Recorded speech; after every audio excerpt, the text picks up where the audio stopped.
What's up? What's up? What's up? It's another Wednesday night episode of Eagles Elite, your interactive, all Eagles, all the time sports talk show. And with me, as always, and I am, of course, your boy Cool McCain, right here to my other right. Of course, joined by Wyatt from Waves 5 Media and Squad Pod Sports. Yeah, he was right the first time, and down the bottom, you got your guy in the bottom. If you're from Philly, you know about it. Your hometown hero, Mojo. So, ladies and gentlemen, if you're new to the show, if you watched before, you know what time it is. Let's make it happen.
Ladies and gentlemen, a little technical difficulty, a little smidget, but we got it covered. So now that we've let everybody know, all Philadelphia Eagles all the time, it's time to hop into these topics. So, gentlemen, any breaking Philadelphia Eagles news that you'd like to discuss? Not really breaking news, or not really like news, but I don't know if you saw, but I'm not cool with Miles Sanders coming out saying that we have an all-star team and that they feel unstoppable right now. We haven't even made it to training camp. I'm not ready to be talking about all of that yet. Let's get to the season before we start, getting really hype about the squad. And 100%. Quite honestly, he's, to me, I hope you guys can hear me okay. I have a lag on my end. He's the last person that should be coming out talking about being unstoppable. The last person on the team. He should very much humble himself. If he really knew about his team, he would know we like being the underdog, number one. Number two, while I feel that, so I do have breaking news. The Eagles are going to the Super Bowl. I'm going to go ahead and throw that out there. Before you finish, I have something for you. Miles Sanders. Before you finish, I have something for you. Miles Sanders is not the guy. I'm glad you brought that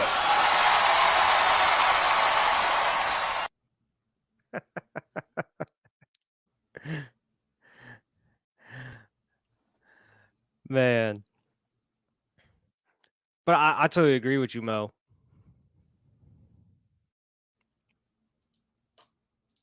Oh, you muted.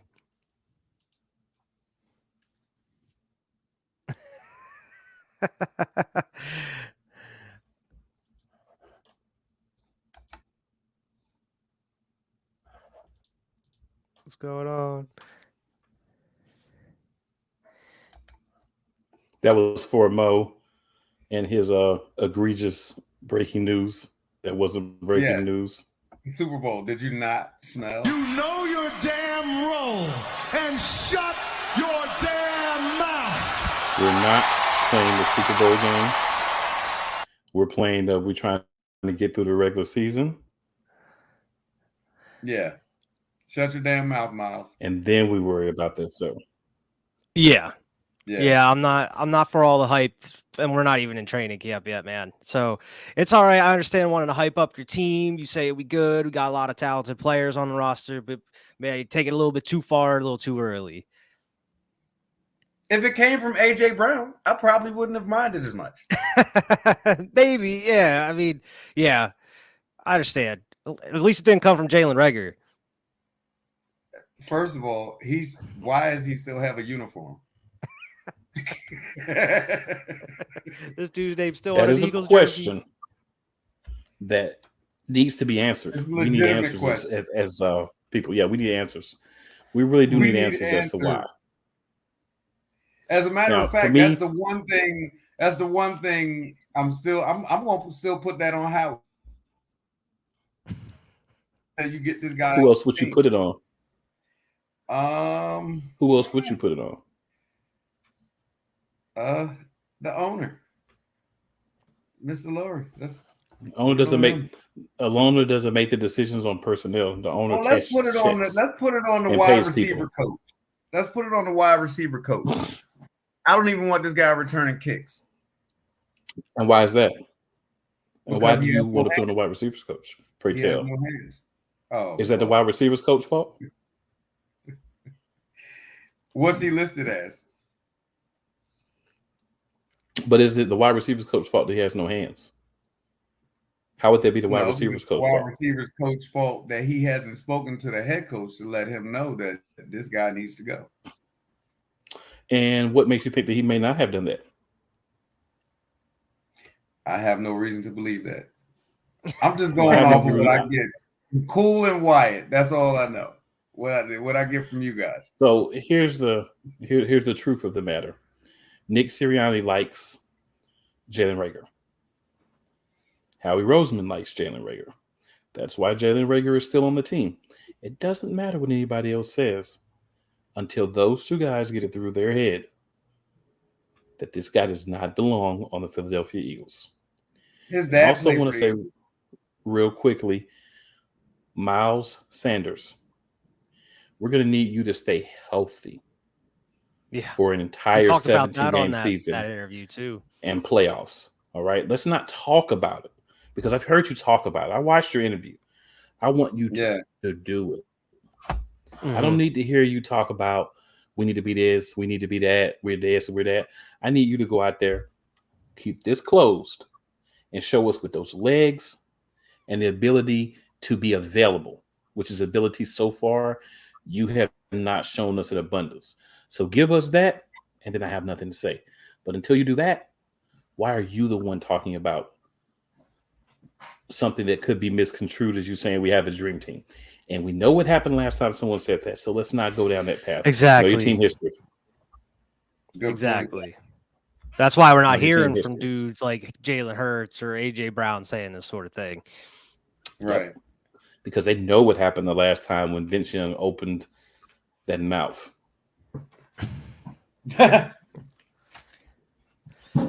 Yeah, I'm hoping it don't go that way. Come on, knock on wood. I hear that, man.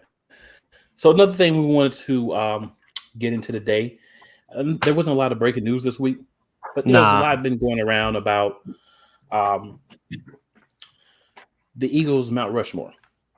Top 4. Yeah, a lot of debate. Eagles. So what I wanted to do was allow the gentleman I'm here with to give us their Mount Rushmores of the Philadelphia Eagles, and then I'll give you mine. Okay. Mo, do you want to go first? Yeah, that'd be great. Because my Mount Rushmore is basically built of the era where I really became a huge fan. Like, I mean, I was obviously born into it, being from Philly. But I'm talking about the guys that I actually got to see play, and the effect they had on my love for the game and for the team. So I'm gonna start with Dr. Hawk. This is like my favorite Eagle. I'm gonna go 1 to 5. That Is there jersey. 4 or 5 people on my road? Well, how many are we doing? 4 or There's 5? You know, 4 people on Mount Four. Rushmore, and then if you want okay. to, I'm doing shout 5. out a So alternate, it's special, the Mount we can talk about Mowmore. Okay, Dr. Hawk. Mount Rushmore. Dr. Hawk is absolutely number 1 for me. The way he literally, and when I say literally, flew around was to me like amazing. He made me excited to watch them play, even in losing efforts. To see the way, I mean, I have seen this man like jump off his feet, dive at a player 10 feet away from him, tackle him, and cause a fumble. You know, like his energy and everything. I was so disappointed when they let him go to the Broncos. Like, what is that? You know, so there's that. There's Dr. Hawk. He's number 1 for me. He is my favorite Eagle all time. It's funny that it's a defensive player. You would think it would probably be an offensive player. But yeah, defense wins championships. I mean, are we going position, or you want my whole 5? Yeah, you're 4 or 5, whichever. This one in some circles is not very popular, but Donovan McNabb. McNabb as a quarterback broke records. We were in the NFC Championship game like multiple years. Him and Andy Reid together. 4 in a row. Yeah. Him and Andy Reid together was a special thing. I'm so sad that we didn't win that Super Bowl with Terrell Owens, because Terrell Owens came back with a broken leg and played his ass off. And Donovan McNabb, although he threw up, and he's honestly, for him throwing up and doing a real life Willie Beeman, it kind of almost got him off my Rushmore, but I can't disrespect what he did for the team, you know, the time he was there. I'm going to give you a Brian Westbrook. Okay. One of my favorite running backs all time. This dude could stop on a dime. He could run with the best of them. Record setting, should be Hall of Fame career. Would have been better with a Super Bowl, but yeah, I'm going to give you Brian Westbrook. It's getting Oh, damn, my bad. The Minister of Defense, Mr. White, of course. Yes, sir. Rest in peace, Reggie White. Again, defense. And I can stop at 4 because then it's like everything else is honorable mention.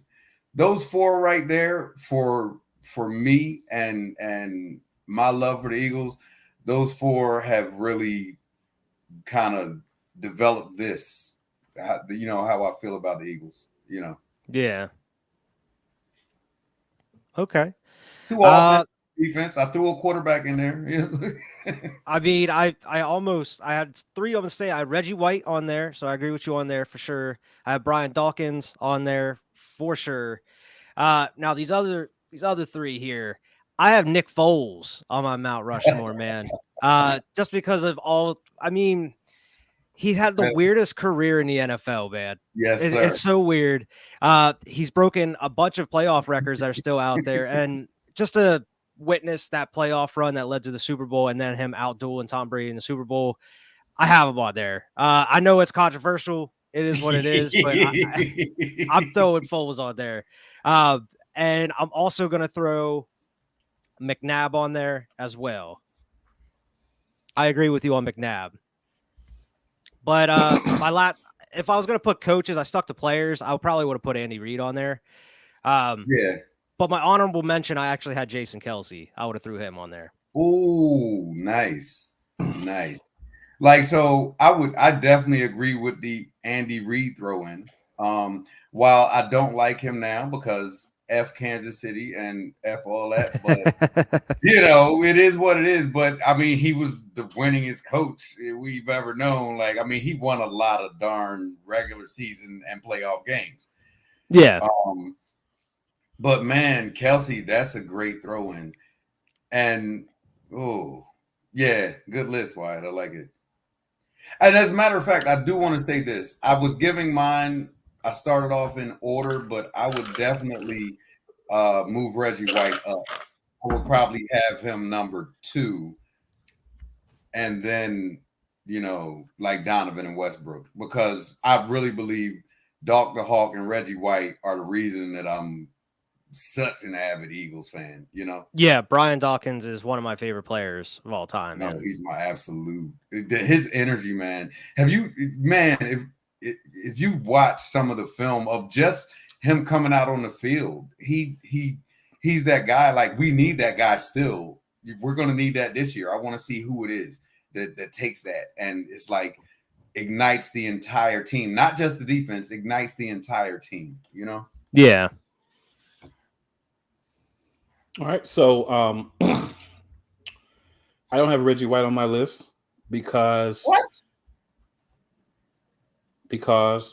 Reggie White also had a stellar career with another team. Had he played his entire career in Philadelphia, he would probably be 1 or 2 on my list. I'm not going in order because there's no need to really go in order. So Mount Rushmore, you can place them wherever you'd like. So I'm going to start with a guy that no one mentioned. And that's going to be Fletcher Cox. Fletcher Cox really okay. Has been a dominant force on the defensive line since his rookie season. He's now starting to hit the twilight of his career, but he's a guy who we don't win a Super Bowl without. He's been a terror for quarterbacks, running backs, tight ends attempting to block him, and everyone since he's entered the league. So I do feel that he deserves a spot on the Mount Rushmore. Okay. I also agree with Brian Dawkins. He is, to me, the heart and soul, the epitomization of being a Philadelphia Eagle. So I definitely agree with him. Now, for my third spot, I'm wrestling between 2 people, and that's Zach Ertz and Jason Kelce. Okay. Why would you say I'm wrestling between those 2 people? It's a very good question, and I'll answer that question for you. They were pillars on very good teams, and they were also pivotal parts of our Super Bowl run. I'm going to lean towards Zach Ertz because of the big plays he made in the Super Bowl, as well as his consistency dealing with quarterbacks like, Carson Wentz, Nick Foles,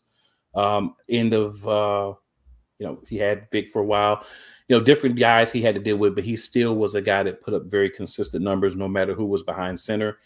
So I'm going to give him the nod. And then for my 4th spot, I'm going to go way back to a player that was on the 1948-1949 championship teams, the name of Stephen Wood Van Buren. And the reason why I'm going to go with him over a guy like Brian Westbrook as my running back on this Mount Rushmore is he played in a time when they had 12-game seasons, and he still had multiple 1,000-yard rushing seasons with 12 games, and 3 years where he, first person in NFL history, scored double-digit touchdowns. And he was the stalwart part of the 1948 and 1949 NFL champion teams. An important part to me is being one of the better players on teams that won. Dawkins gave everything he had, so he's not subject to that because there's nothing else he could have done to help us win a Super Bowl at that time. Donovan McNabb, to me, could have been more prepared in big games. Andy Reid, for me, definitely should have been more prepared to lead us to the rest of the promised land as many times as we got to the NFC Championship game. If I were putting a coach on, I would actually go with Dick Vermeil. Ooh. Because he also stated, even though he did coach for other teams, His heart was in Philadelphia, and this is where he cried it when he lost. That's the guy I would go if I was going coach. That's a guy that, as a Philadelphia Eagles lifelong fan, I believe if I was putting a coach on the Mount Rushmore, he would be the guy. So that's my Mount Rushmore. It's a little different from you guys, but like I said, criteria matters. To me, winning matters, consistency.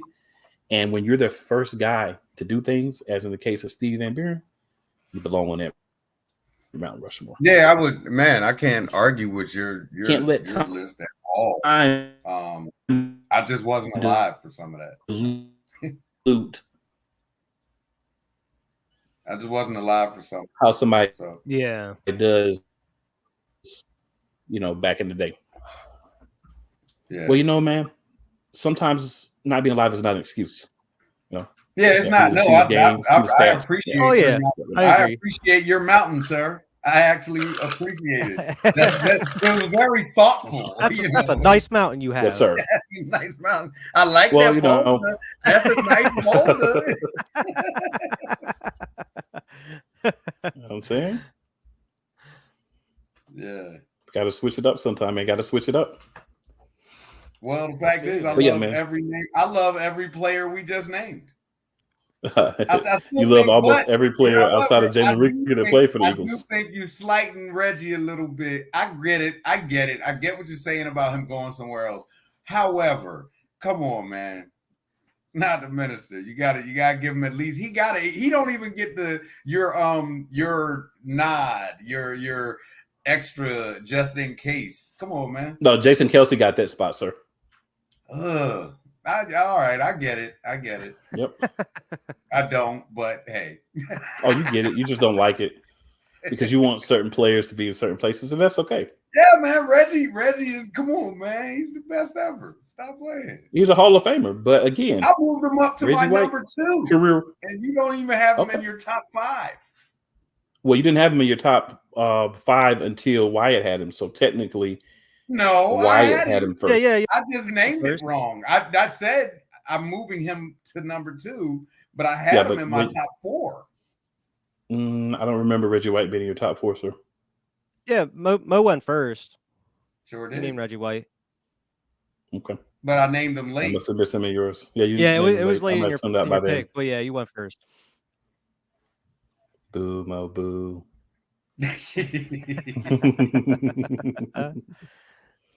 But no, I just wanted to bring, I was looking at it and I wanted to look at it from the angle of the best, I think, player that just epitomized being an Eagle, which is Brian Dawkins, and then 3 pieces that were instrumental in championships and being great at their position. So there are a lot of other guys I considered, but those were the other 3 guys I said championship pedigree with the organization. And also being dominant at their position. Yeah. What's interesting is that we all have Dr. Hawk pretty high on our list. Well, I don't have a 1 through 4. I just have 4 guys. So I didn't have a number for all of us. Yeah. Wow. It's Brian Dawkins, man. How can you not have the minister defense? I'll pay for it. Never mind. I'm not going to tell you what I'm going to pay for. He's my minister of defense. Yeah. He's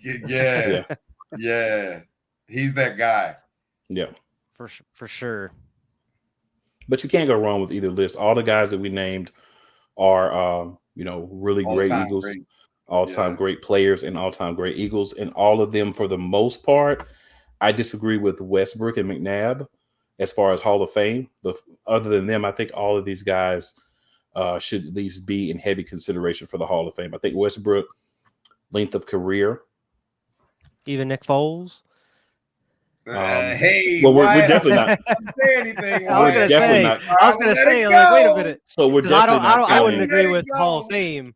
Well, we definitely are. I didn't think we needed to say that we're putting Nick Foles outside of it, but if you will, we need to say that. That's fine. Yeah. The only thing that Nick Foles will ever have in the Hall of Fame is his gloves and ball from the year that he had the record. That's the only thing he'll ever have in the Hall of Fame. I just wanted to make it known because I wouldn't put him in the Hall of Fame either. Definitely not. Right. But I think when you look at McNabb and Westbrook, I think Westbrook length of career was not there to garner the Hall of Fame. And I think McNabb belongs, and I've said this since he retired, in the Hall of Very Good, but not the Hall of Fame. Yeah, like Eagles Hall honestly, of Fame, baby. if I had to take Westbrook or Shady, I would like at their prime. In their prime, I would probably take Shady. I would definitely take cuts on dimes before Westbrook. You know what I'm saying? But Westbrook, his body of work and what he did for the team for when we were really going through it and getting to that NFC championship and everything, I just remember so much. But you also you also have to think too, like with Shady, once he kind of got in that prime and he got that last like 2 to 3 years of really being prime LaShawn McCoy, Chip Kelly shipped him out. Yeah. I don't want to talk about it. Ridiculous. So I'm just saying, like when you're tiering him, I also look at like for instance, a guy like Reggie White. Ain't that about the same time that Dr. Hawk left?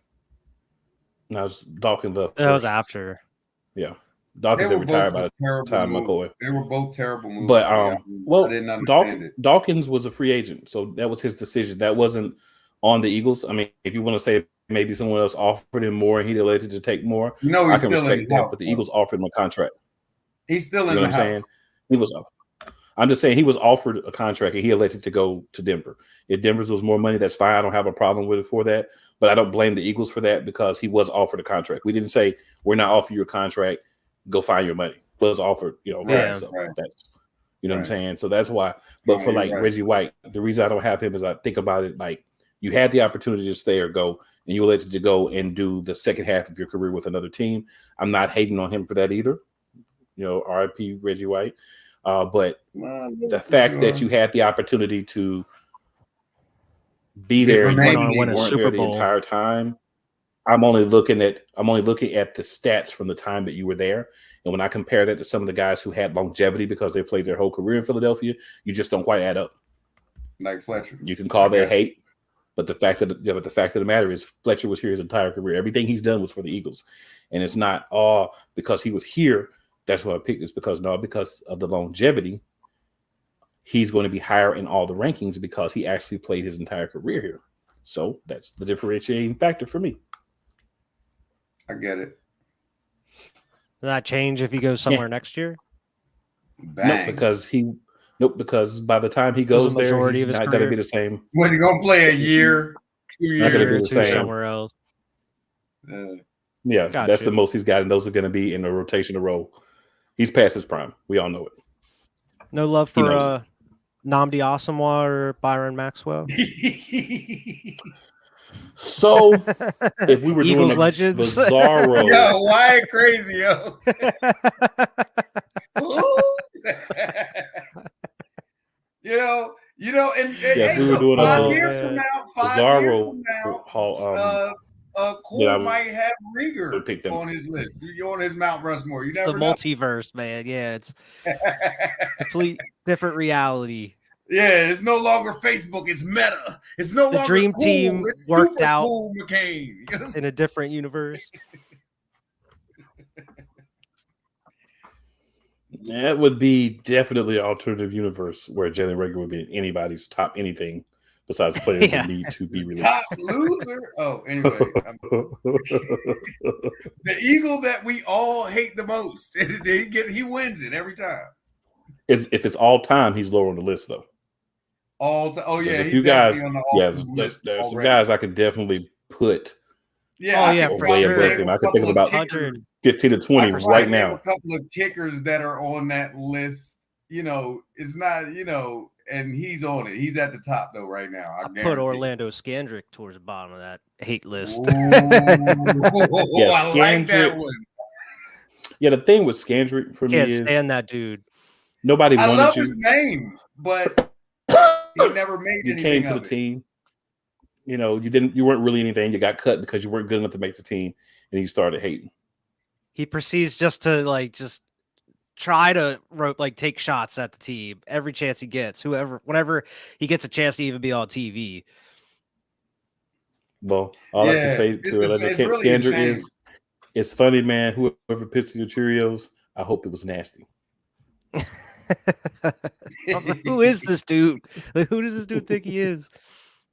Yeah, he's definitely not anybody that supports us, right? As an Eagles fan, Scanner's a joke.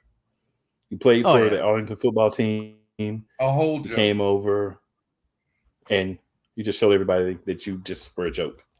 Yeah. So anytime you need somebody to hate on the Eagles, that's the guy to call. I'm not mad at it. You know why? Because the Eagles' name is always in his lips. Works for me. We got to go through quarterbacks. Free one press. Week. We gotta do kind of a Mount Rushmore of quarterbacks one week. Okay. Just No, we don't. We might if you we want to, should but do this we don't like have to. position by position, because I got a lot of guys that I like and a lot of guys that I don't like. So so you just want to talk You about mean other just guys like that you in general or just Eagles QBs? oh yeah, just Eagles QBs. Okay. I didn't know Good what question, you meant. man. I Good was question. like, okay. Very No, good and question. Very good question. I'm gonna leave Nick Foles in the I don't like you and I don't like you. I don't not like you and I don't like you category. So he made a Rushmore anywhere is amazing. Wyatt, he should be thanking you right now. He should send you a Starbucks group. Hey man, I've been thanking him since 2017. It's all good. Good point. Touche, Senor Pussycat. I will thank him for beginning to show us the weakness in Carson Nakami. So I'll appreciate him for doing that for us. Oh my God. The beginning of the end. Yep. So I appreciate him for that. Also the Super Bowl, but outside of that, I mean, what did he do as an Eagle? No, but the playoff wins that he did have, like he had a great 4-week stretch. You can't deny that. But never tried to deny his 4-week stretch. I really don't think if we look at 2017, I don't think if he was your starter, your number one. Oh yeah, I don't think you go to the Super Bowl with him starting the whole season. No, you don't. No, I don't think. I don't think you get home field advantage. I don't think you're 11-0 or whatever we were. I don't think you get home field advantage. I think we dodged a bullet by that dumb play where the Saints let Minnesota beat them. Because I think if we play the Saints, I don't know how that game goes. The Saints was rocking. They were rocking and rolling. Let me tell you something, Mr. Summers. I don't care if we played the Saints, the ain'ts, the hims, the hers, It the could have we's, been the any she's, team. the no's, the yeses, the highs, the lows. No one was going to stop Destiny. And Destiny was a Super Bowl.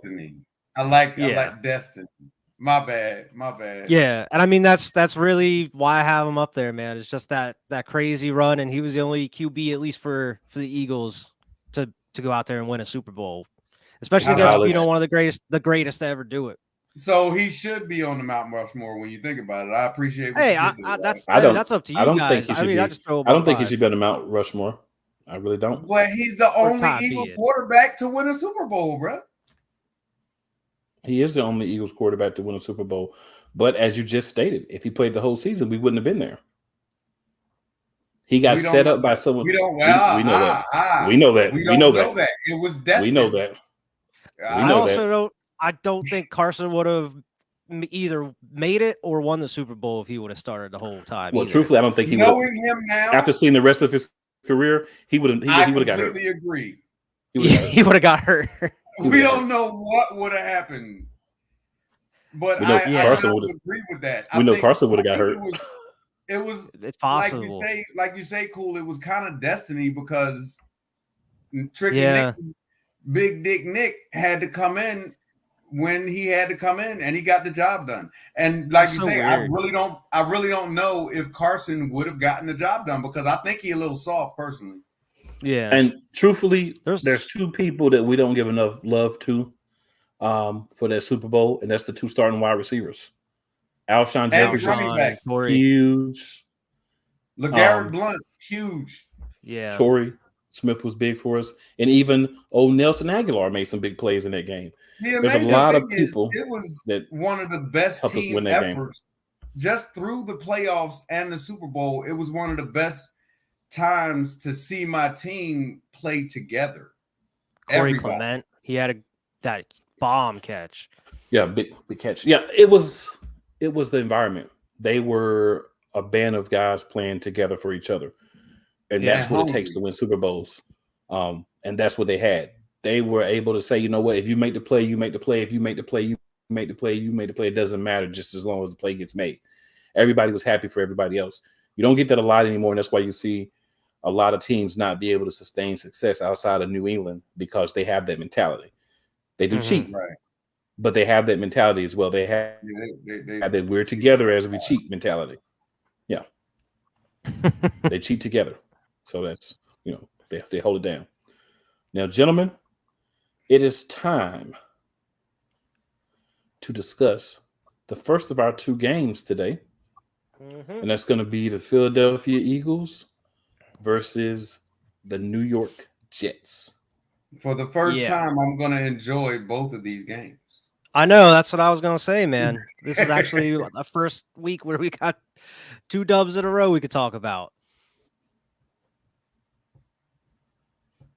No, go ahead and start. Oh, okay, but I didn't know if you wanted me to start it off or not. This was famously the Gardner Minshew game. Jalen Hurts was out with that ankle injury for a minute. And then, after this game for a week or so, probably till the end of the season, people called for Gardner Minshew for some reason, even though it was against the Jets. The stats. And you really got to, it was kind of a flip-flop in this game because the offense was on point for that first half. They were rolling, doing pretty much every drive. We were scoring points, getting touchdowns. Gardner Minshew was dropping bombs. This was a Dallas Goedert game, huge Dallas Goedert game. And then after halftime, it kind of flipped where we lost a lot of momentum and Jake Elliott was just kicking field goals the rest of the time. And the defense started getting on point because the Jets were scoring there in that first half. It was looking a little dark for maybe they were kind of going back and forth. And then that second half, it kind of flip-flopped. Offense went down a little bit. Defense took over. But we were able to make it happen, though. I'm no Gardner Minshew fan by any stretch of the imagination. But he showed up. He played well. I don't know if you guys watch the Philly news or sports shows, but this guy was outside the stadium hugging his dad like he just won the Super Bowl in a flight jacket, And so it was a great feeling. It was one of those, Philly feelings. Like, that's why we're Philly fans, that it was that kind of feeling. But I was not calling for that dude to start. I'm like, when is Jalen coming back? I like Gardner, and don't get me wrong. I just didn't think he should be the starter going. He's not the guy. I do like having. I don't mind having a guy with that kind of energy and the ability to go out and win a game. I don't mind him being on the roster as a second, third string, whatever. I think he's a solid backup. Yeah, he's a solid backup, and I'll take that because when you think about it, if your quarterback gets hurt, you're hoping it's something that's only maybe a week, maybe 2 weeks. So to have a guy like that with that kind of energy that can come out now, again, it was the Jets. So but we did what we were supposed to do in that game. It wasn't close, even though, it kind of flipped in the second half. It was still a blowout, So come out here, blow people out and get excited about it. Be happy about it. Actually, that was the week before they were calling for him, I think. Because that was like the first week he was in, right? Yeah, that was the only game he started. Yeah. So he came out and he did his thing. I'm not mad at the guy. I just think he might have been a little too hyped, but you're not our starter. You're not our starter by any stretch of the imagination, So I'll preface it by saying this simply from my end. I am a big fan of Gardner Minshew as our backup quarterback. I'm a huge fan. I think we have to understand, like you said, it was the Jets. Let's not take the Jets and make it like he beat the New England Patriots or the Kansas City Chiefs or even the football team in Arlington or anybody. You beat one of the worst teams in the NFL. You only had 242 yards and 2 touchdowns. You got 120 yards on the ground from Miles Sanders. You got another 54 from Gainwell. You ran for 11. He managed got the it, like game, you said, big game. He did manage the game, but we're talking about a guy being your starting quarterback. Managing the game does not make you a starting quarterback unless you have a dominant defense like you're the Baltimore Ravens. What Gardner Right. Minshew is he's the guy that can step in if you have a couple of games a year where your starter Right. can't play or gets hurt, gets injured, gets suspended, whatever the case may be, and he's not able to be available. You have a guy that can step in and be a spot starter. That's what Gardner Minshew is. That's what Gardner Minshew is going to be. There's nothing wrong with that. But anyway, the same, cut from the same cloth. Only difference is you don't have a soft guy who nobody likes as a starter. You have a guy who works hard, gets better every year, and if he has a good season this year, he's going to get paid. Wow, that's what you have. Wow, we're not taking cheap shots at ex quarterbacks, are we? No, we're spitting facts. If the facts just happen to be that you're soft, that was pretty. Just happens to be a division rival now. Yeah. Did he just go in on him, Wyatt? Did he just go in on Carson? Ether. Like, wow. It is the Commander comment we're talking about. Carson. Let me tell you something. If Carson is somehow watching this show, his feelings are definitely hurt. If Carson is watching this show, he's going to his coach to complain that people that are Eagles fans are saying mean things about him, and that hurts his feelings. They picking on me. And that's the reason why he is a commie, because he's soft. Oh my goodness. Oh my. Well, last thing. Goddard has got to be great. That game, seeing what he can do. There's no reason he shouldn't come out every week and have like 70 plus yards and a touchdown. Yeah. But remember, Mo, this was the Jets. Fantastic. I know, but no. Goddard is good enough to do this against anybody. That's my thing. It was the Jets, and it was Gardner Minshew. So even with all the weapons we have, I still think Goddard. I think in order for us to be not just good but great, I think Goddard is somebody that we haven't spoken about much that has to have a great season. Yeah, and specifically in this game, it wasn't just because he had a lot of good catches, but he had a lot of great catches, and then he broke tackles and then got touchdowns afterwards. Well. He was extending the plays. Is so important. Yeah, exactly. So I think that was the most important thing I saw out of it, especially, he just had a great game in general. But I totally agree with you, Mo. I think he could easily be a top 5 tight end in this league, week in and week out. And I think we talked about it before. I think Smith and, Watkins and AJ Brown is going to make it easier for him going forward as well.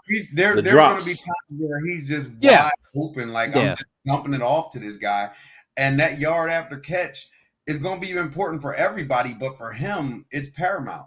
We need that, I was going to talk about the drops in the next game because that's where they were really present. Pick up another 15, like you can't beat that. Yep, it's all about consistency. Now we're going to move on, and we are going to discuss the safety position. So Mo, you've been very vocal in your love for the safeties prior to the major pickup, but I'm not even going to hold it against you. But what I am going to say is, since you're the guy who loves the safeties so much, tell us about the safeties. Actually, I'm not worried about the safeties. I really do feel like defense is a unit. The better the player, the better the skill positions you have, the less likely it is that you're going to get beat on deep routes. So I just feel like the defense as a whole is in a position to go out. So I was just talking to a guy. I'm down here in Charlotte, guys. I'm from Philly. I'm in Charlotte. I'm walking out of a friend of mine's crib. There's this guy sitting on the step. I had on all this blue today for some odd reason, and he had on green. And he was like, "Oh, you a Crip?" And I'm like, "Bro, I'm 48 years old. I am not a Blood, a Crip, or nothing. I'm an Eagles fan." And he was like, "You're an Eagles fan?" And I was like, "Yeah." He gets up. He has a shirt under his shirt that's an Eagles shirt. He has a ring on that's an Eagles ring. I'm like, "You got a ring?" And he just, but he had like it wasn't like a championship ring. It was like just an Eagles ring. He Yeah. actually had one on, and I'm like, well, where are you from? And he was like, I'm from here. And I'm like, well, why are you an Eagles fan? He said he likes defense. So that being said, I don't even need to name the people or the safeties because I believe the defense as a whole is going to be what we're actually talking about when it comes down to the end of the season. I think we're going to be talking about sacks, quarterback hurries, just trouble for other offenses moving the ball against the Philadelphia Eagles. So let's go from there.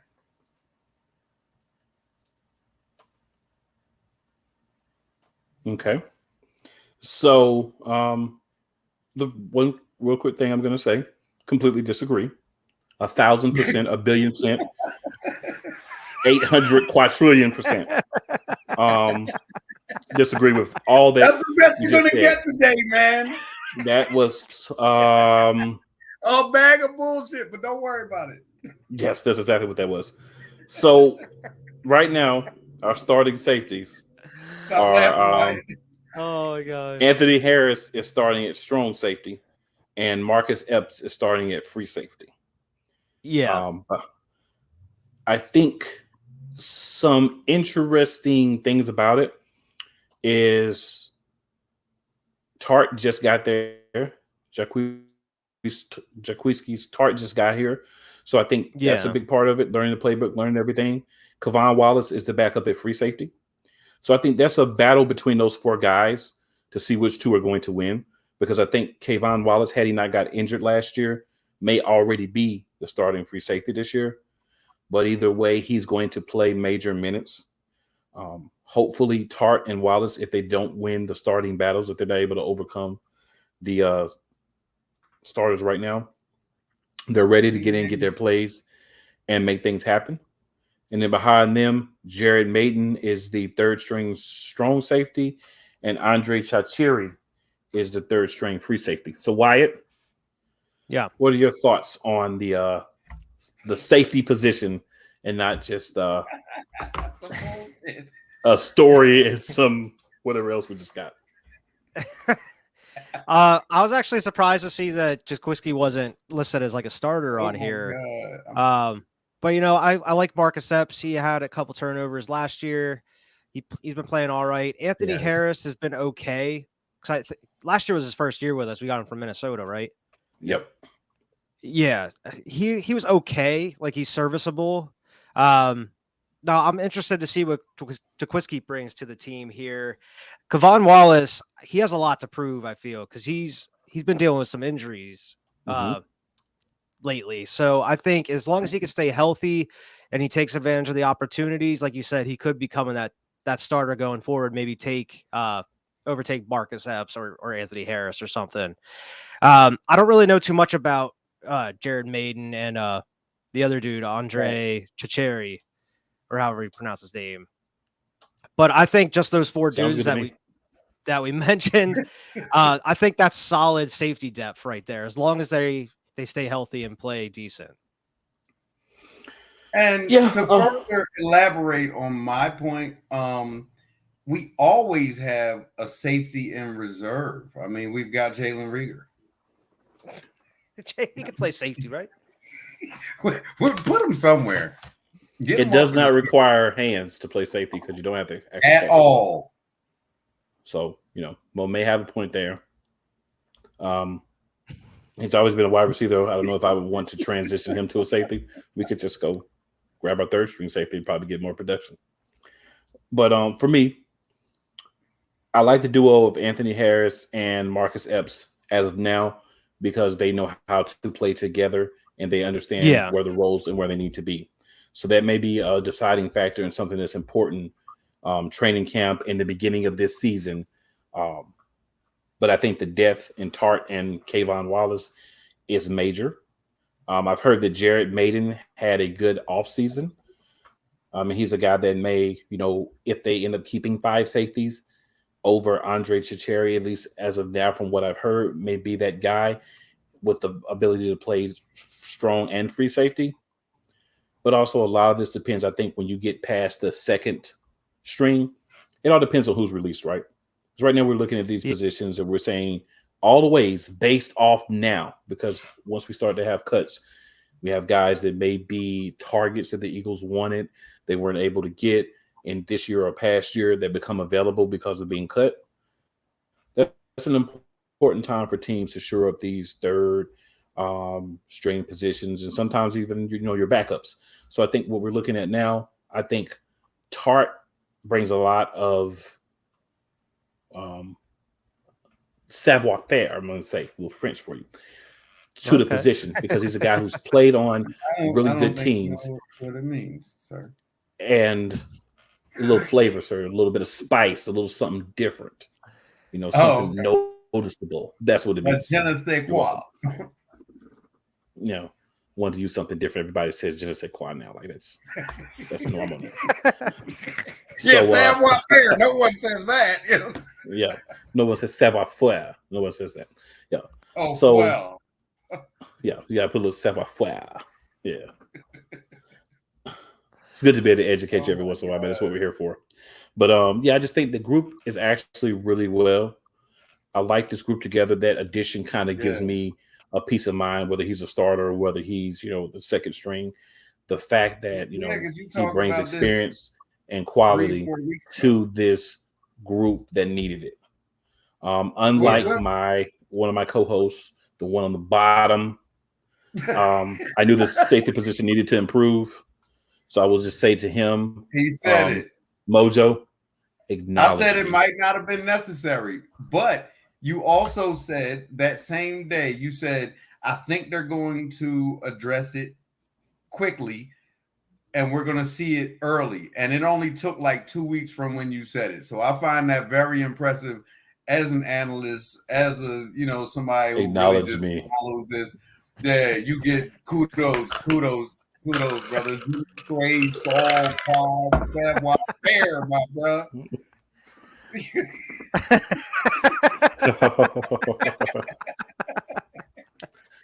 Yeah, man, it was definitely a position that feels a lot more solidified now. All just aside, though, Mo, I do understand where you were coming from in terms of the entire. It's about the whole team effort. Yeah, for it's real. It's just a matter that we were actually discussing the safeties and specifics, and not just. Look, we're not going to get into that right now. But for real, defense, like seriously, like when I look at this team, obviously, if you look at it right now on paper, it looks like we should be putting up 35 points a game. And it looks like defensively, we should be holding our opponents to like 20 points a game, if that, right? Like we're talking about an average over the entire season. That being said, let's see it, because I've seen teams like this before that on paper and it looks real good. Do they have that energy? Are they gelling?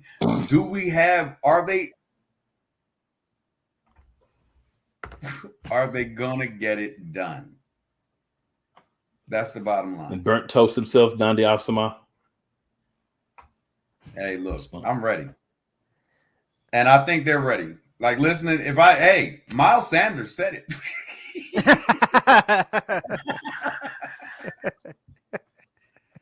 The one guy that should shut up and play, be available, sir. I want to believe him, man, but it's hard to right now. Cool McCain taught me something very interesting, Wyatt. Cool McCain taught me that the most important part of any sport or anything you do is availability. I'll sum it up by just saying availability. Exactly, sir. Words were taken, but by an also knowledgeable individual, so that's not a problem. But that's definitely what I think about that. And we'll move on to our second game of the week. Another game that should make Eagles fans, such as ourselves.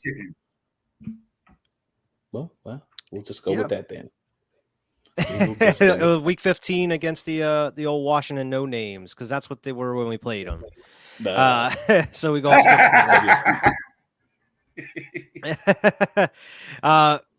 They're a football team, Wyatt.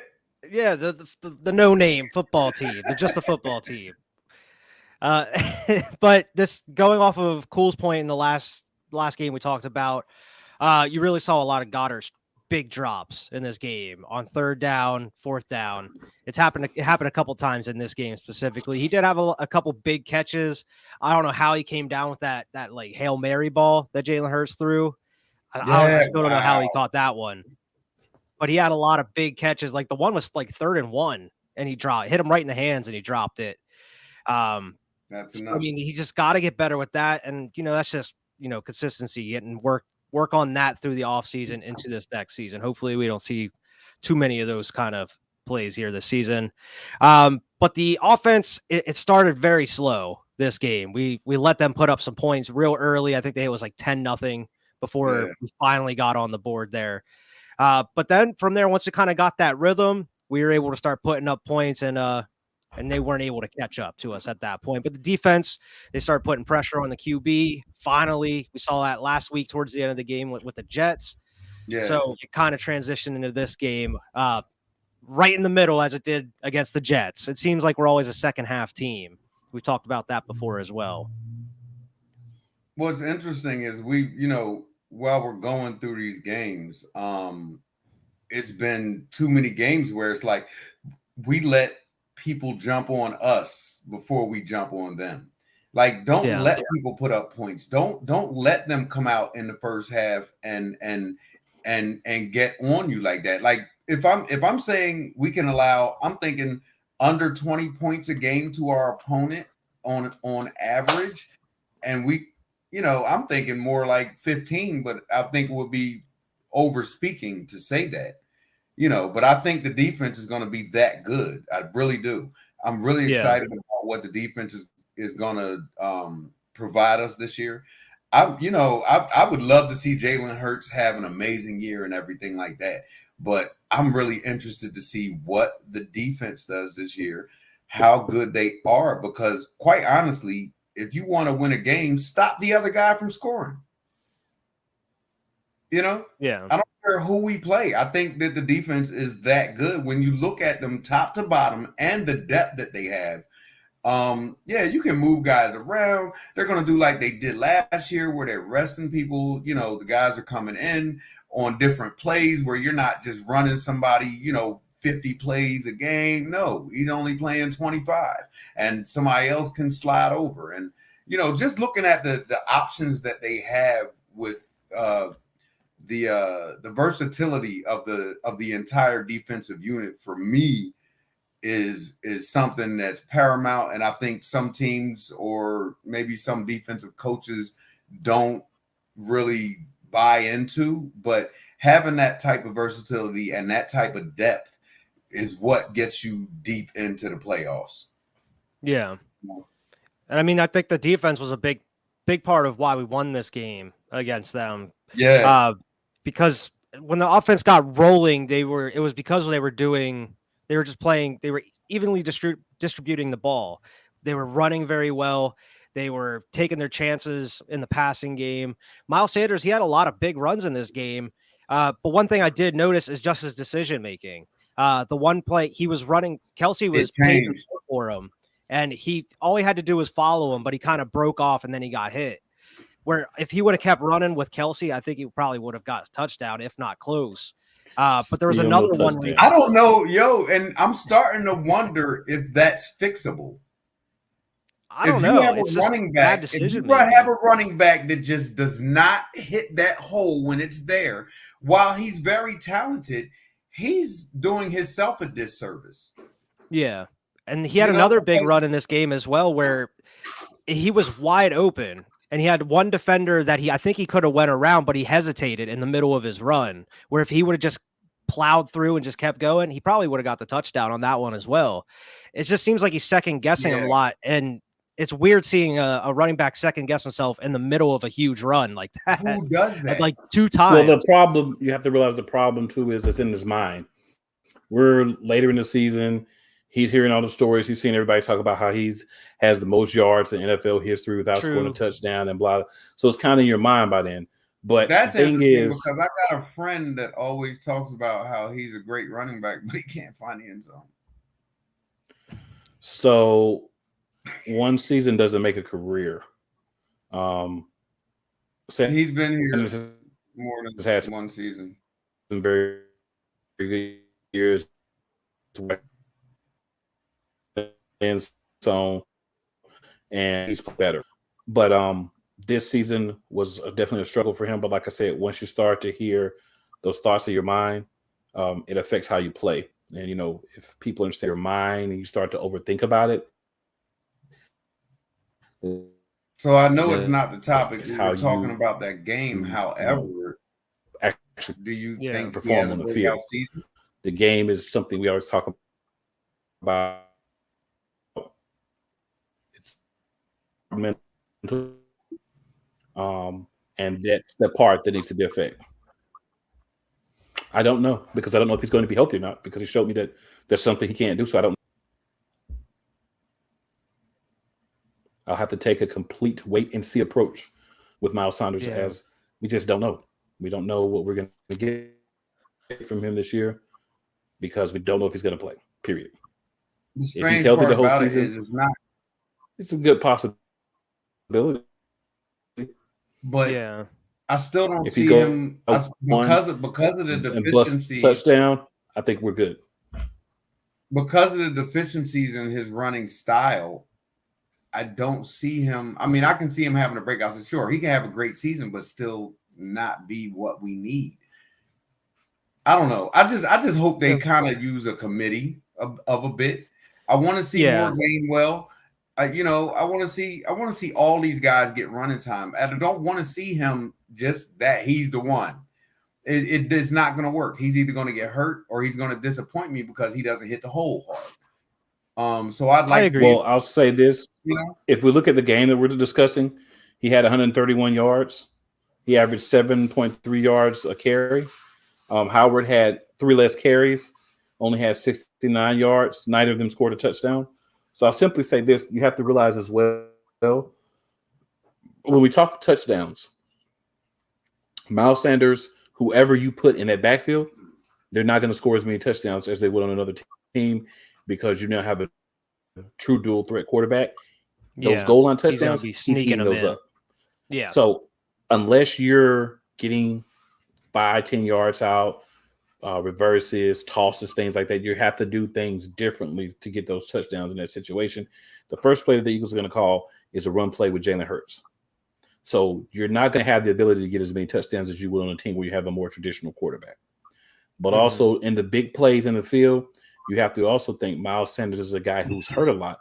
So some of these hesitations may be, I want to make sure this dude hits me, I don't get hurt again. Again, where's that problem at? Yeah, so we can't even use him in screens. That's what I'm saying. Like, you got to put Gainwell out there, like in a screen. You don't have to put Gainwell. I'm not putting Sanders out there because he might get hurt and broke up for 5 weeks. He could get hurt on any play. Either you're going to put him in plastic wrap and a bubble and let him go out there and play, or you're going to put him out there and let him play. If he gets hurt, he gets hurt. Either he gets hurt or he doesn't. I think he has potential for a breakout season. He wants to be a top running back. Got to do it. He does, considering all the weapons that we do have. He could definitely do 1,200 yards on the ground, but that means coming out and getting 80, 90 yards every game and a touchdown, something. Yeah, I think he has potential. I do think that they need to go with like the dual back or just a running back by committee. I think he works best in the middle of the field or just in the middle of the drive, just because whenever he's on, he's usually eating huge chunks of yardage. That's once you get to like the red zone or into enemy territory, that's when you can start using like Gainwell or if you have Jordan Howard, a bigger back or something. That kind of save Miles for the actual drive itself. Once you get to a red zone, switch to somebody else if you have to. That way you can, you're not putting them in harm's way if you don't have to. And then he's still getting huge amount. You're still getting a lot of usage from him. He's still doing the team a good service by helping you out during the middle of that drive there because That's he's true. fast, man. And if he can And hit he's those great holes, up the middle, but I don't think he's Yeah. a good edge runner. He's just not a good edge runner. Like, I don't know. I think that's because where he's it in his seems head. to I think me- too, because he's always. That's It where seems it like he's seems to second me guessing. that he gets confused is when he gets out on the He's edge. not getting confused.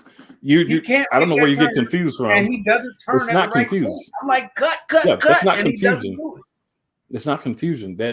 He's in his head because of the injuries, and he's being tentative. It's not confusion.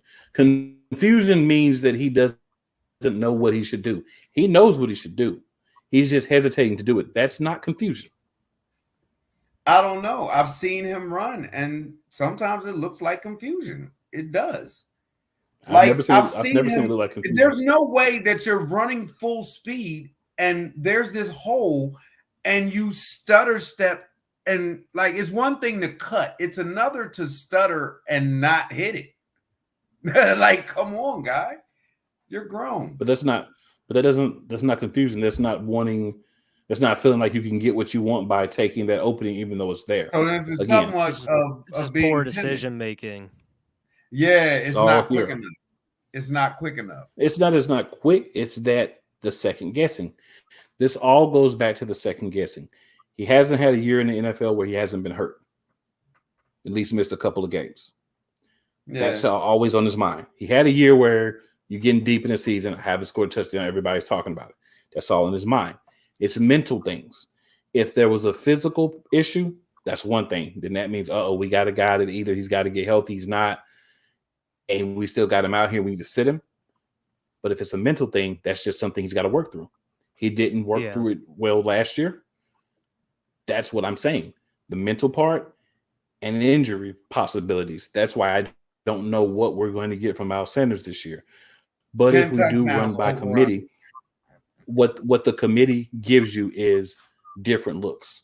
If I can have to prepare for Miles Sanders, Kenneth Gainwell,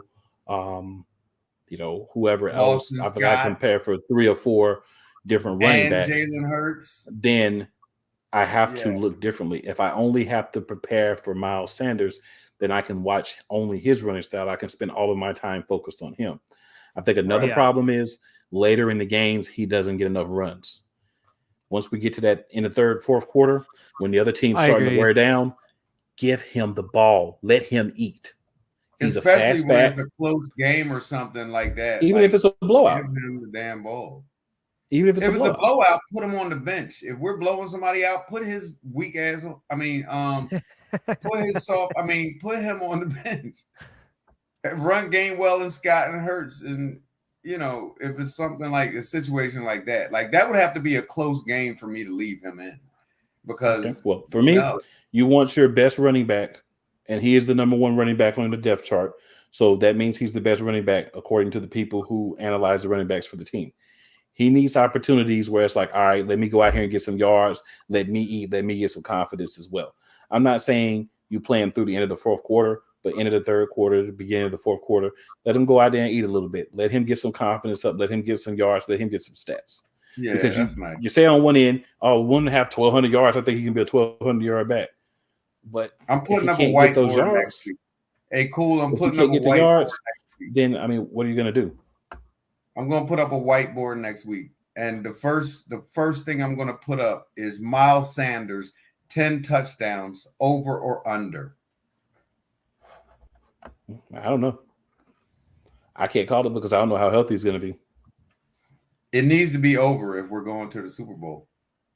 I think the running back room in general needs to be at 15 to 20 touchdowns for us to go to the. Oh, no, I'm talking Miles Sanders as an individual. Well, I don't think one individual makes the difference. A hell of a lot. He's going to get the ball a lot. I'm hoping that they slow Hurts down from running so much. The only way to do that There's an argument for that running backs be effective. Well, the other argument for that is to have 2 number 1 wide receivers that you can throw to. So let's not forget, a lot of talk about, we need all this out of Miles Sanders and we need this out of this. There's only so many yards to go around. Somebody's going to be lacking. We've got we were like we've got one of the top tight ends. Offense. We were like 25th in passing offense. Some of that has to be better, and there's only so many yards in the game that you're going to get. So if you want Miles Sanders to have 1,200 yards, then you're saying we don't want to use the passing game as much. We want to pound the ball with the run, which I don't think is a good idea. I think it needs to be balanced. We're throwing the ball out of a set. We run the ball out of the same set. We're running the ball out of the set. Right? We're throwing the ball out of the same set. 50-50, 65 I actually 40? feel comfortably. I'd be more comfortable with 60-40 passing because of the weapons that we have in the pass game. Yeah. I agree. Yeah, where last year it would have been the other way. 60, Right. 60-40. And the progress that we've seen or we've been told so far that Hurts has made, I think we're in a situation where we want to see him go out there and show what he can do because remember, he's in a contract year as well. Yeah. He So they're going to want to see everything from him this year. Yes. And he really looks great, guys. I mean, just as far as like physical training, being in shape, he looks amazing. I like that going into the season. We'll see more, man, at July 26th. Training camp starts. Yes, sir. We absolutely will. We absolutely will. So we got about a month for that. We got a couple That's more my parents' teams to cover, a couple anniversary, more games to and cover. I'm sending them this after that, link. we're going to have a few more things after that. So we can, just get ready for the season.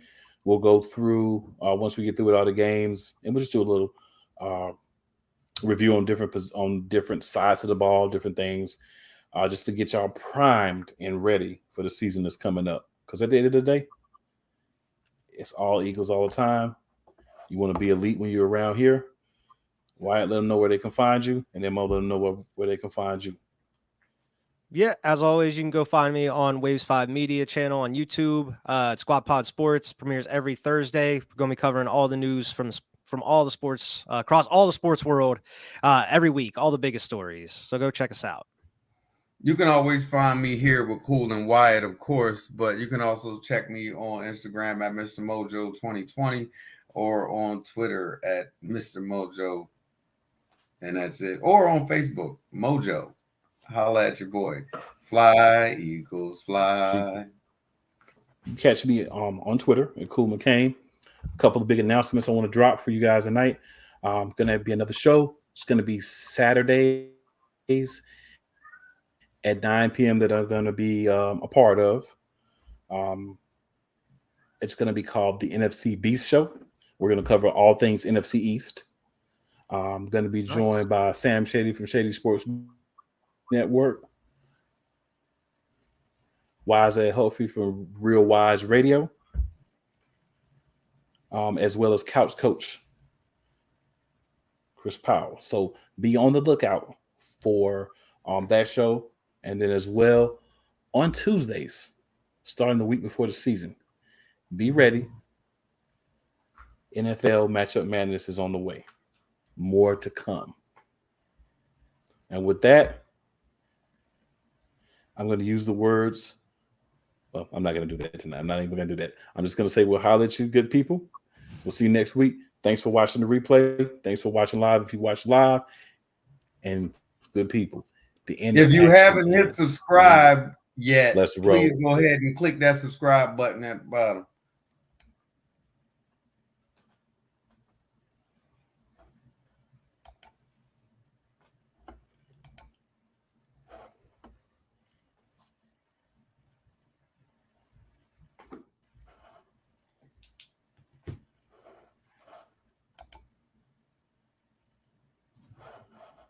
All right, should be ending here.